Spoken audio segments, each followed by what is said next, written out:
मुख्यमंत्री की Davos file leak, कथित सबूतों के साथ नया भ्रष्टाचार कांड या महज सियासी ड्रामा।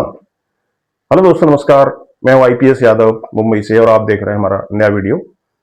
महाराष्ट्र के मुख्यमंत्री देवेंद्र फडणवीस के स्विट्जरलैंड के दावोस में हुए वर्ल्ड इकोनॉमिक फोरम दौरे से जुड़ी एक कथित गोपनीय फाइल लीक होने का दावा सोशल मीडिया पर आजकल भूचाल मचा रहा है। लोकप्रिय यूट्यूब चैनल एटीएम गुरु पर आशीष मगर ने 15 फरवरी को अपलोड किए वीडियो में दस्तावेजों के स्क्रीनशॉट दिखाते हुए गंभीर आरोप लगाए हैं कि यह यात्रा महज दिखावा थी और इसमें भ्रष्टाचार की बू आ रही है।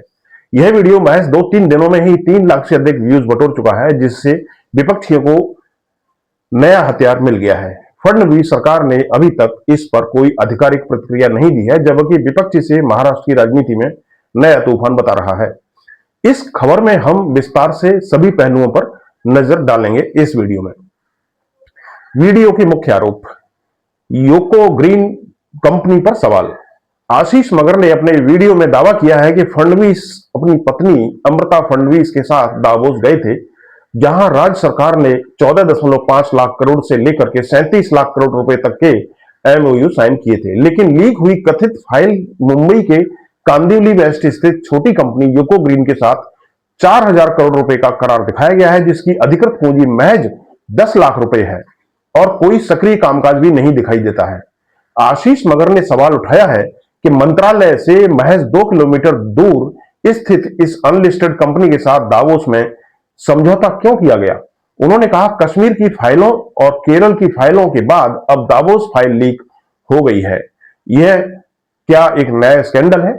ट्रांसपेरेंसी की कमी पर जोर देते हुए आशीष मगर बोले कि जनता का जीएसटी का पैसा ऐसे जाया किया जा रहा है, सरकार को तुरंत कार्रवाई करनी चाहिए। वीडियो में दिखाए गए दस्तावेजों में विजिट की डिटेल्स, निवेशकों की लिस्ट और अन्य गोपनीय जानकारियां होने का दावा है, जो सोशल मीडिया पर तेजी से वायरल हो रही हैं। विपक्ष ने उठाए सवाल, एमओयू फर्जी, कंपनियां लोकल। विपक्षी नेताओं ने पहले से ही दावोस यात्रा पर सवाल उठाए थे और अब यह फाइल लीक उनके लिए वरदान साबित हो रहा है। पूर्व मुख्यमंत्री पृथ्वीराज चौहान ने कहा कि 37 लाख करोड़ के एमओयू फर्जी हैं, क्योंकि जेएसडब्ल्यू फोर्स जैसी कंपनियां पहले से मुंबई में मौजूद हैं। व्हाइट पेपर जारी कर सच्चाई बताओ। कांग्रेस प्रदेश अध्यक्ष नाना पटोले ने इन्हें कागजी शेर करार दिया और कहा कि पहले के एमओयू जैसे वर्धा कोल ब्लॉक अभी तक लागू ही नहीं हुए हैं। एनसीपी प्रमुख शरद पवार ने आरोप लगाया कि गुजरात को प्राथमिकता मिल रही है, जबकि महाराष्ट्र पिछड़ता जा रहा है। कांग्रेस सांसद जयराम रमेश ने ट्वीट किया, कैबिनेट मंत्री मंगल प्रभात लोढ़ा की कंपनी लोढ़ा डेवलपर्स के साथ 1 लाख करोड़ का डेटा सेंटर एमओयू दावोस जाकर क्यों साइन किया गया भाई? शिवसेना उद्धव ठाकरे ने भी लोकल कंपनियों के साथ में विदेश यात्रा पर सवाल उठाए। ये सभी दावे राजनीतिक मुख्यमंत्री फडणवीस के खिलाफ एक तूफानी घमासान को हवा जरूर दे रहे हैं। गुरुजी, आपकी फाइल बहुत भारी और उलझी हुई है। एटीएम गुरु चैनल के आशीष मगर वीडियो में वह सबूत के तौर पर डॉक्यूमेंट, स्क्रीनशॉट या उससे जुड़ी फाइलें दिखाते हैं और कहते हैं, कश्मीर की फाइलें, केरल की फाइलों के बाद अब दावोस की फाइल, यह एक नया स्कैंडल है। वह सवाल उठाते हैं, क्या ये एग्रीमेंट असली है? क्या इनमें कोई गड़बड़ी या घोटाला है? दावोस जाने पर फडणवीस की आलोचना हो रही है। दर्शकों ने आशीष मगर के बोल्ड अंदाज और सबूत आधारित रिपोर्टिंग की भी खूब तारीफ की है। एक कमेंट में लिखा गया है कि आशीष मगर सर धोती खोल रहे हो, ब्लॉकबस्टर रोल। दूसरे ने कहा, गुरुजी आपकी फाइल बहुत भारी और उलझी हुई है। तीसरे ने लिखा, मुझे गर्व है कि आप सबूत संग बोलते हो, आपने सही किया जो गलत था।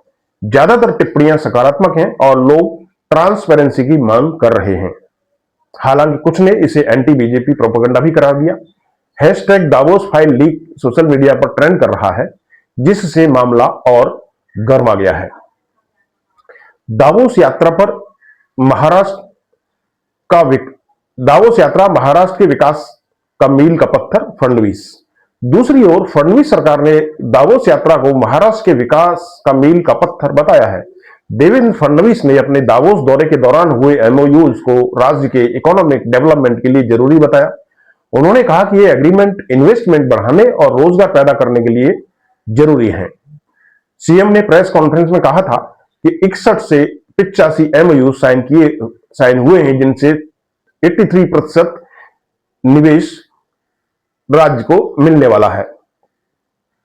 प्रत्यक्ष निवेश, प्रमुख कंपनियां जैसे JSW group 3 lakh crore, steel और renewable energy, Adani group 6 lakh crore, Waaree energies 30,000 crore, green energy, open AI, Iron Mountain data centre, Brookfield, ArcelorMittal, Hanwha group,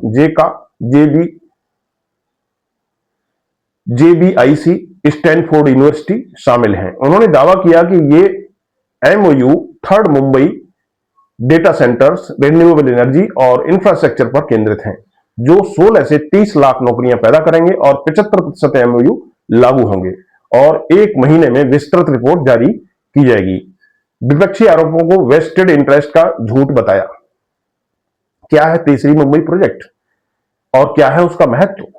Davos MOU में तीसरी मुंबई प्रोजेक्ट प्रमुखता से शामिल है, जो मुंबई महानगर क्षेत्र को डीजंक करने के लिए अटल सेतु के पास नवी मुंबई में 200 वर्ग किलोमीटर में प्लान्ड स्मार्ट सिटी विकसित करने की योजना है। इसमें लग्जरी और किफायती आवास, data centres, MNC hub, banking केंद्र, ज्ञान पार्क और मजबूत सार्वजनिक परिवहन शामिल होगा। फरवरी 2026 में कैबिनेट ने भूमि अधिग्रहण नीति मंजूर कर 200 वर्ग किलोमीटर जमीन MMRDA को सौंप दी है, जिसमें किसानों को 22.5% वापसी और पास थ्रू नीति का लाभ मिलेगा। इसका लक्ष्य मुंबई की भीड़ कम कर MMR को $1 ट्रिलियन अर्थव्यवस्था बनाना है। लाखों नौकरियां पैदा होंगी। फडणवीस ने इसे गेम चेंजर बताया। दावोस फाइल लीक की सच्चाई क्या है? फाइल लीक की सच्चाई क्या है? यह असली दस्तावेज हैं या महज राजनीतिक साजिश? हालांकि इस लीक हुई फाइल के आरोपों ने विपक्ष और सोशल मीडिया पर चर्चा शुरू कर दी है। विपक्ष के पुराने आरोपों को नया मोड़ मिला है, लेकिन सरकार का कहना है कि ये MOU महाराष्ट्र को ग्लोबल हब बनाएंगे और सोशल मीडिया पर इस पर बहस छिड़ी हुई है। जनता ट्रांसपेरेंसी की मांग कर रही है। क्या इस मामले की कोई आधिकारिक जांच होगी या यह सियासी ड्रामा बनकर रह जाएगा? यह मामला महाराष्ट्र की पॉलिटिक्स में नया तूफान ला सकता है। महाराष्ट्र विधानसभा चुनावों से पहले यह विवाद और तेज होने की संभावना है।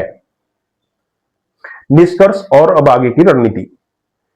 फडणवीस सरकार को जल्द ही व्हाइट पेपर जारी करके MOU की प्रगति बतानी चाहिए, ताकि जनता का भरोसा बना रहे। विपक्ष को भी बयानबाजी करने से आगे जाकर कानूनी सबूत पेश करने चाहिए। आशीष मगर जैसे लोकल चैनलों की भूमिका बढ़ रही है, यह तो क्लियर हो गया, लेकिन समाचार प्रस्तुति में फैक्ट चेक जरूरी है। विकास और भ्रष्टाचार के आरोपों के बीच महाराष्ट्र का भविष्य और युवाओं का करियर दांव पर है।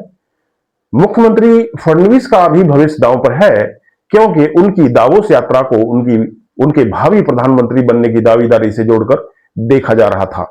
भ्रष्टाचार का छोटा सा दाग भी उनकी छवि को बड़ा डेंट पहुंचा सकता है, जिसको वो कभी बर्दाश्त नहीं करेंगे और ऐसी उनके चाहने वालों को उम्मीद है।